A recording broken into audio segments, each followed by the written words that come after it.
A mensagem apostólica e suas implicações morais. 1 João, capítulo 1, versículo 5 a 2, versículo 2. O elo entre este parágrafo e o prefácio anterior está na palavra mensagem. João já empregou o verbo apangelomen, anunciamos, versículo 3. Emprega agora o verbo parecido, anangelomen, anunciamos, em conjunção com o substantivo angelia, mensagem. Esta mensagem não foi inventada por ele ou pelos outros apóstolos, mas é o que ouviram da parte dele. É improvável que ele esteja citando algum pronunciamento específico de Jesus, de que Deus é luz, pois não sobreviveu nenhum pronunciamento deste tipo. Antes, ele está sumariando o ensino do Senhor de acordo com a ênfase que ele lhe dá no seu evangelho. A palavra da vida, de que a sua proclamação se ocupa, pode ser condensada numa única e grandiosa afirmação: Deus é luz, e não há nele treva nenhuma. Conferir João 1:4. A afirmação é absoluta e livre da limitação articular. O Logos é a luz, tu, fós. Mas Deus é luz, fós. Exatamente como é amor, espírito e fogo consumidor. Em nenhuma destas declarações o artigo é empregado. Das afirmações acerca do ser essencial de Deus, nenhuma é mais compreensiva do que Deus é luz. É sua natureza revelar-se como a propriedade da luz, é brilhar. E a revelação é de perfeita pureza e inexprimível majestade. Devemos pensar em Deus como um ser pessoal, infinito, em todas as suas perfeições, transcendente, o alto, o sublime, que habita a eternidade, o qual tem o nome de santo. Isaías 57:15, que, contudo, deseja ser conhecido e se revelou. Os infortunados erros dos hereges se deviam à sua ignorância da autorrevelação de Deus como luz. Eles nunca poderiam ter firmado a pretensão de uma gnosis particular e esotérica em que tinham sido iniciados, e se a sua concepção de Deus tivesse sido do ser que é luz, que se difunde amplamente a brilhar e manifestar-se em quem não há treva nenhuma, nada de reclusão secreta, nem de esconder-se nas sombras. E se Deus é luz também, no sentido de possuir perfeição moral absoluta, a pretensão deles de conhecê-lo e de manter comunhão com ele, apesar de sua indiferença para com a moralidade, é vista como sendo consumado, absurdo, como o autor prossegue para o demonstrar. Nota adicional: o simbolismo da luz na Escritura. João 1:5. As categorias de luz e trevas pertencem à linguagem universal do simbolismo religioso. São comuns à maioria das religiões, e não menos à religião revelada da Bíblia. São empregadas metaforicamente na Escritura em vários sentidos. Intelectualmente, luz é verdade e trevas, ignorância ou erro. Moralmente, luz é pureza e trevas, mal. Um ou os dois exemplos bastam para ilustrar esse emprego duplo. A autorrevelação de Deus por meio da lei e dos profetas é descrita em termos de luz. O mandamento é uma lâmpada e a lei uma luz, revista e corrigida. Lâmpada para os meus pés é a tua palavra e luz para os meus caminhos. E a muito firme palavra dos profetas é uma luz que alumia em lugar escuro. Disse Deus que faria seu servo luz para os gentios e sua salvação até a extremidade da terra. Frases aplicadas por Simeão ao infante Jesus e por Paulo e Barnabé ao ministério deles. O apóstolo Paulo também escreveu aos Coríntios sobre a luz ou iluminação do conhecimento da glória de Deus na face de Cristo.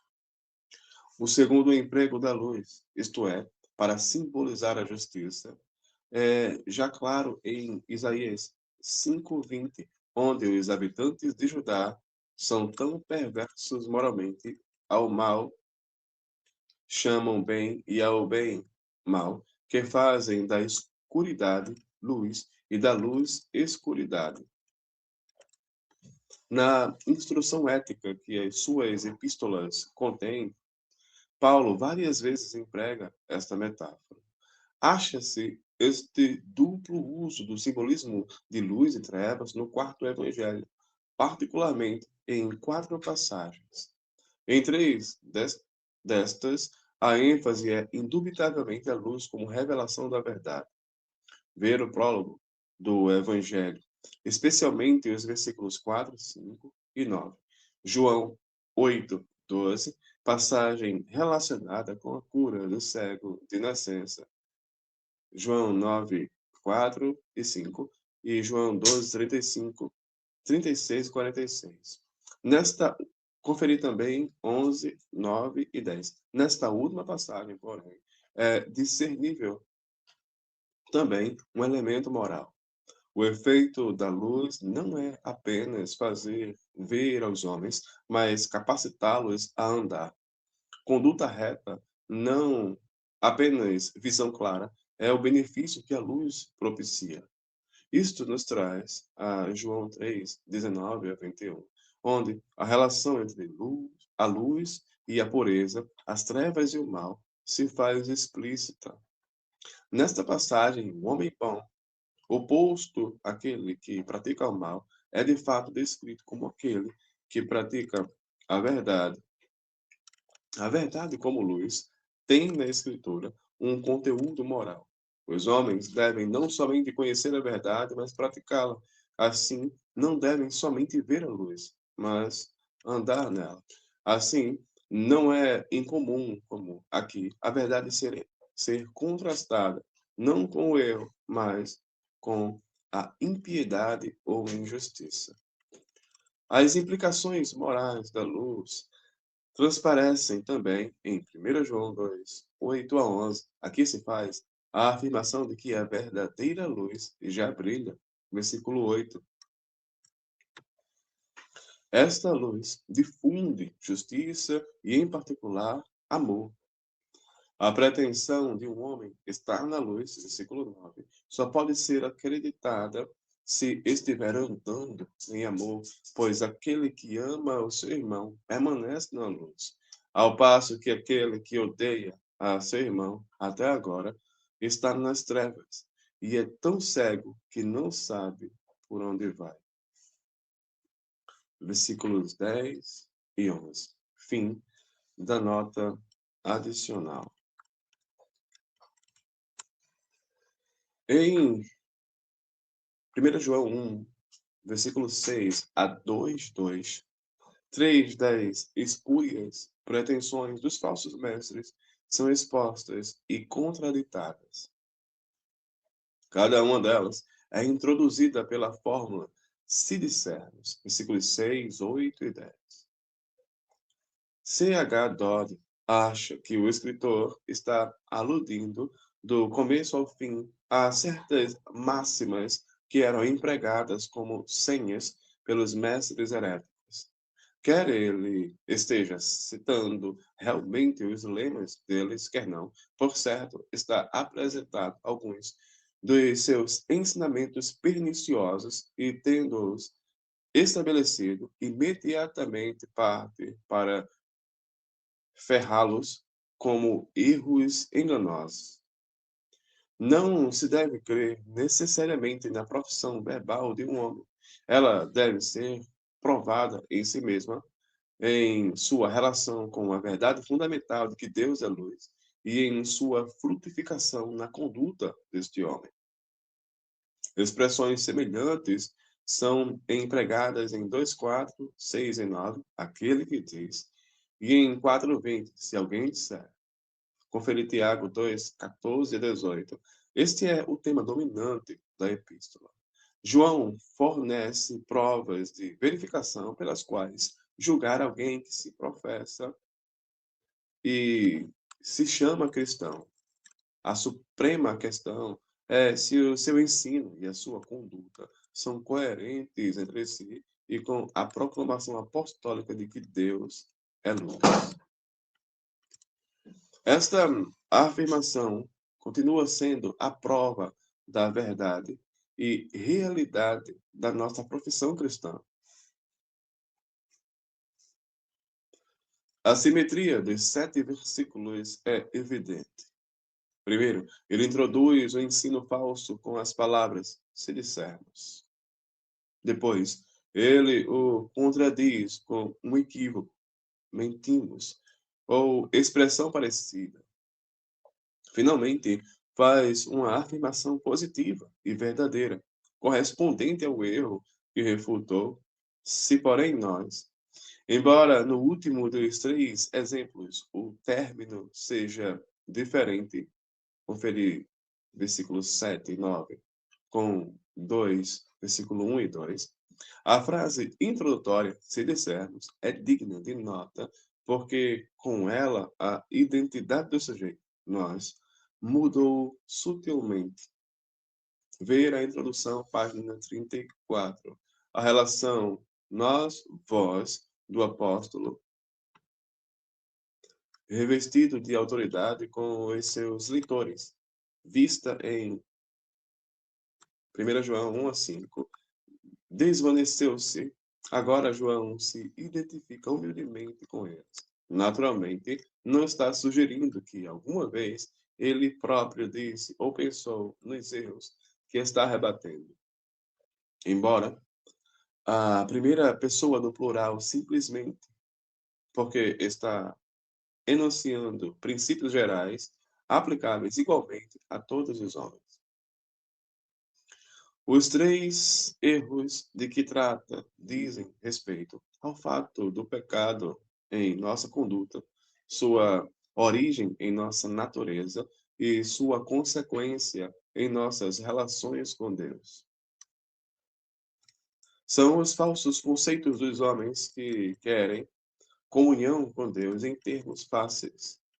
Jamais aprenderam a verdade do casamento indissolúvel da religião e a ética, procuram um divórcio entre elas. Têm uma doutrina inadequada do pecado e sua maldade em relação a Deus, que é luz. Assim, em cada um dos exemplos que dá, João encara o fato e o problema do pecado, antes de começar a declarar a solução. Não somente nega a ideia errônea, mas indica o remédio divino, oferecido se tão somente os homens reconhecerem a sua necessidade dele. Cada vez ele descreve a purificação e o perdão que Deus tornou possíveis mediante a morte de Jesus Cristo, seu Filho. O cristianismo é a única religião que, acentuando que Deus é luz, primeiro insiste em que se leve a sério o pecado e depois oferece uma solução moral satisfatória para o problema do pecado. A maneira de se ter comunhão com Deus que é luz não é negar o fato ou os efeitos do pecado, mas confessar os nossos pecados e agradecidamente aproximar-nos da provisão de Deus para a nossa purificação. A negação de que o pecado rompe a nossa comunhão com Deus. Versículos 6 e 7.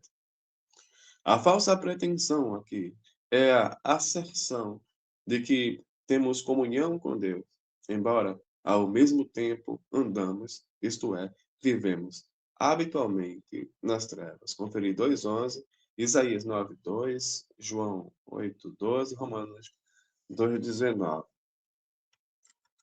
Sobre alguns dos primitivos gnósticos, pesava a culpa desse ruidoso antinomismo. Pensavam no corpo como simples envoltório cobrindo o espírito humano e sustentavam que o espírito do homem era inviolável. Não podia ser contaminado pelos efeitos do pecado. Outros, segundo Irineu, ensinavam que se um homem se tivesse tornado verdadeiramente espiritual, teria progredido além da possibilidade de qualquer mancha. Vós podereis, diziam eles, ser justos sem necessariamente praticar a justiça. Conferi 3:7, onde João nega isso, e, consequentemente, a comunhão espiritual com Deus era independente da moralidade física. Ainda hoje, conquanto as noções gnósticas fora de moda, não é incomum pessoas que não veem necessidade de primeiro ir à cruz de Cristo para purificação e perdão, nem de depois levar uma vida coerentemente santa, pretenderem comunhão com Deus. Temos a razão de suspeitar dos que alegam mística intimidade com Deus e, entretanto, andam nas trevas. Literalmente, como na RV do erro e do pecado, não dando nenhuma atenção à autorrevelação de um Deus totalmente santo, visto que Deus é luz, tais pretensões são ridículas. Religião sem moralidade é ilusão. O pecado é sempre uma barreira para a comunhão com Deus. Pois que comunhão pode haver da luz com as trevas? 2 Coríntios 6:14. Se fizermos tal alegação, mentimos deliberadamente, com conhecimento de causa, patentemente, e não praticamos a verdade. Isto é, não somente contradizemos a verdade com as nossas palavras, mas a negamos com as nossas vidas incoerentes. Não vivemos de acordo com a verdade. Nossas palavras e nossas vidas são uma mentira. Refutado o erro, João agora afirma uma verdade complementar. Mostrou a consequência de andar nas trevas, agora descreve o que acontecerá se andarmos na luz. Qualquer interpretação desta frase deve ser coerente com o sentido simbólico da luz e com a frase subsequente, como ele está na luz. Deus está eterna e necessariamente na luz, porque ele mesmo é luz. Os homens são chamados para andar na luz. Deus está na luz, porque ele é sempre fiel a si mesmo e sua atividade é coerente com a sua natureza. De maneira nenhuma pode negar-se a si mesmo. 2 Timóteo 2:13. Devemos andar na luz da sua santa revelação e na sua presença, sem dolo ou desonestidade em nossa mente ou pecado tolerado em nossa conduta. Andar na luz descreve seria sinceridade absoluta, ser, por assim dizer, de um só caráter, não ter nada para esconder e não fazer tentativa nenhuma para esconder nada. São-nos dados dois resultados disto.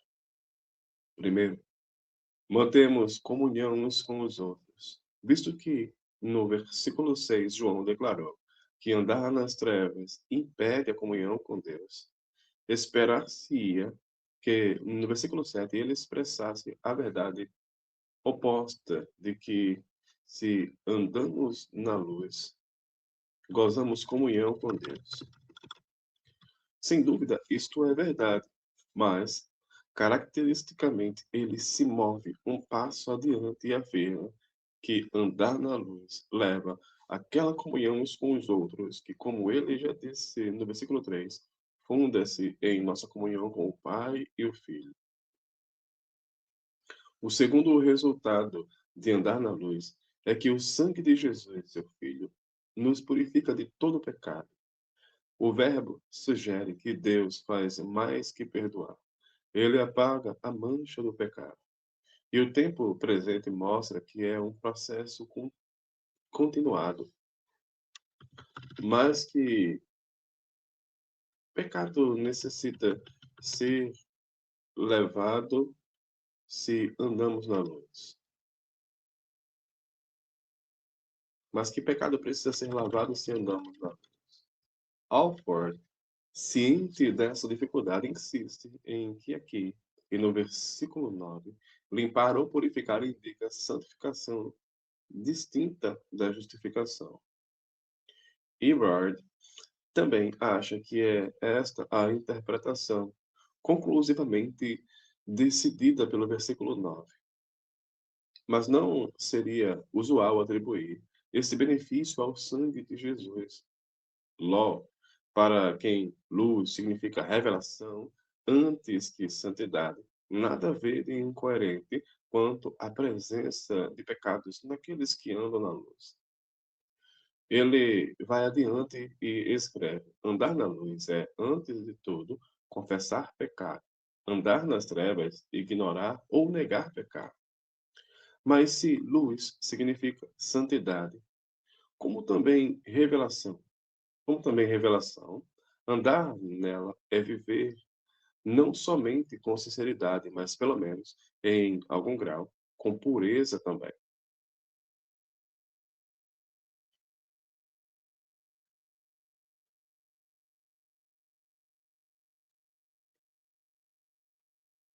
Assim, a referência aqui deve ser a purificação, não de pecados deliberados, mas ou de todo pecado, nebe, ahá, incluindo os pecados cometidos inconscientemente, ou como o pode sugerir o uso do singular pecado da contaminação da nossa natureza decaída. O que é claro é que, se andamos na luz, Deus fez provisão para limpar-nos de todo e qualquer pecado que, de outra forma, macularia a nossa comunhão com Ele e uns com os outros. Esta provisão é o sangue de Jesus, seu Filho. Quer dizer, a virtude da sua morte por nossos pecados. Esta é a única referência explícita na epístola ao poder salvador da morte de Jesus Cristo, embora esteja implícita quando se escreve que o Filho veio como Salvador do mundo, 4,14, como propiciação pelos nossos pecados, 4,10, conferir 2,2, onde ver a nota, e para vivermos por meio dele, 4,9.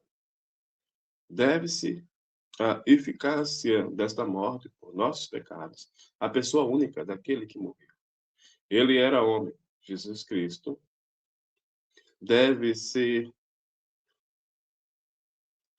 omitido, como na RSV e na RA, e Deus, seu Filho, e Deus, seu Filho, a condição para receber a purificação pelo sangue de Cristo e para usufruir comunhão uns com os outros é andar na luz, ser sincero, aberto, honesto, transparente.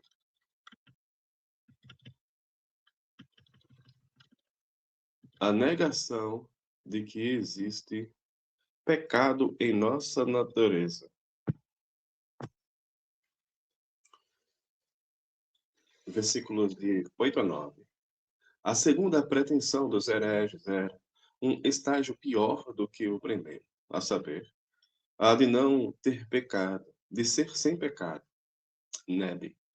A primeira alegação herética, ao menos, parecia conceder a existência de pecado, embora negando que ele tivesse o efeito de afastar de Deus o pecador.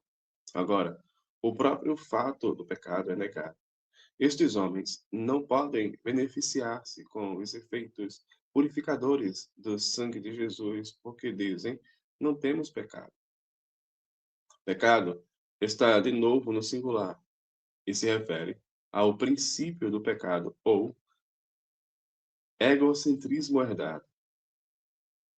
Os hereges estão dizendo agora que, seja qual for a sua conduta externa, não há pecado inerente à sua natureza. Talvez eles afirmassem que, nos iluminados pela gnose, a natureza pecaminosa foi erradicada e pretendessem uma espécie de perfeição sem pecado, pretendida por alguns hoje.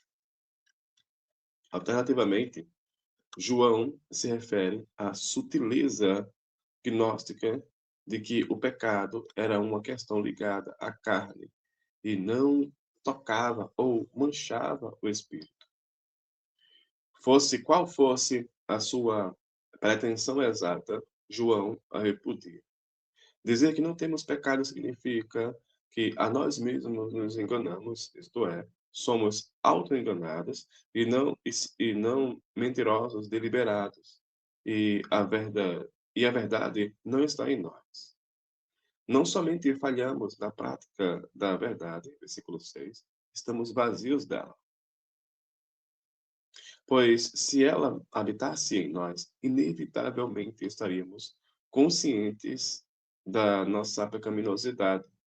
A afirmação de João é igualmente aplicável hoje aos que negam o fato ou a culpa do pecado, procurando interpretá-lo apenas em termos de causas fisiológicas, psicológicas ou sociais.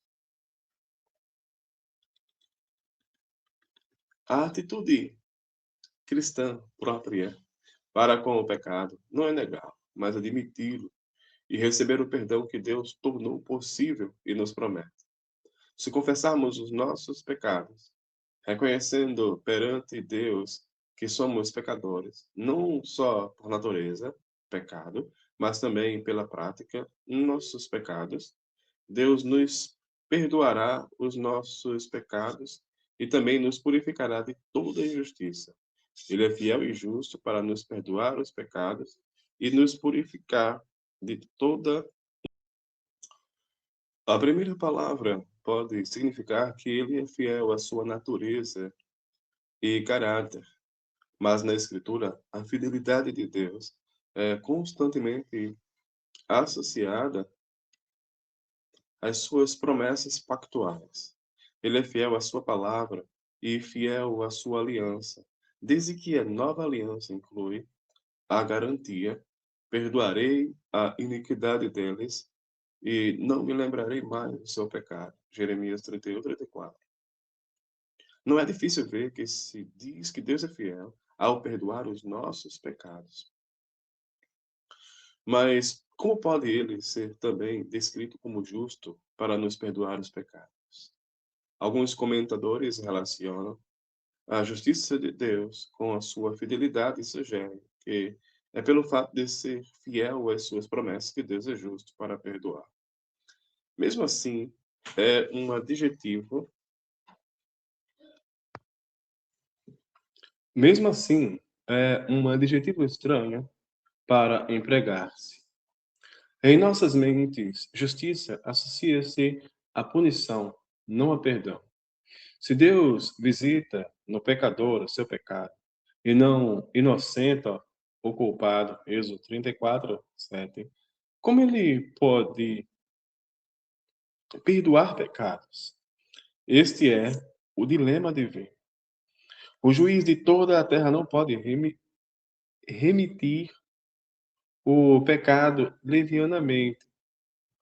A cruz é, de fato, absolutamente a única base moral sobre a qual ele pode perdoar o pecado, pois ali o sangue de Jesus, seu Filho, foi derramado para que ele pudesse ser a propiciação por nossos pecados. 2:2. Conferir Romanos 3:25, outra passagem em que a justiça de Deus é relacionada com a propiciação de Cristo. Assim podemos dizer que, ao perdoar os nossos pecados e purificar-nos deles, Deus manifesta lealdade à sua aliança, sua fidelidade por causa da palavra que a iniciou e sua justiça por causa do efeito que a ratificou. Mas simplesmente ele é fiel para perdoar porque prometeu fazê-lo, e justo porque seu filho morreu por nossos pecados. Este perdão e esta purificação, fluindo da fidelidade e justiça de Deus, tem como condição a confissão. Este perdão e esta purificação fluindo da fidelidade e justiça de Deus tem como condição a confissão. Há muitas exortações na Escritura acerca do perigo de ocultarmos os nossos pecados e muitas promessas de bênçãos se os confessarmos. Além disso, o que se requer não é uma confissão geral do pecado, mas uma confissão particular de pecados, quando deliberadamente os trazemos à mente, confessamos e abandonamos. Salmos 32, de 1 a 5, Provérbios 28:13. A negação de que o pecado se mostra em nossa conduta. Versículo 10 a 2:2. A terceira pretensão herética é indicada pelas palavras. Se dissermos que não temos cometido o pecado, podemos conceder, em teoria, que o pecado romperia a nossa comunhão com Deus se pecássemos e que o pecado existe em nossa natureza como uma condição inata e, contudo, negar que pecamos na prática e que, assim, nos colocamos fora da comunhão com Deus. Das três negações, esta é a mais ruidosa. Os hereges sustentavam que a sua iluminação superior os tornava incapazes de pecar. Mas João é claro sobre o irrompimento do pecado em nossa conduta, como o é acerca de sua origem em nossa natureza e de suas consequências impedindo a nossa comunhão com Deus. Dizer que não cometemos pecado não é apenas uma deliberada mentira, versículo 6, ou ser iludido, 8, mas realmente acusar a Deus de mentir, fazê-lo mentiroso e revelar claramente que a sua palavra não está em nós, porque a sua palavra declara muitas vezes que o pecado é universal. E a palavra do evangelho, que é evangelho de salvação, claramente presume a pecaminosidade do homem.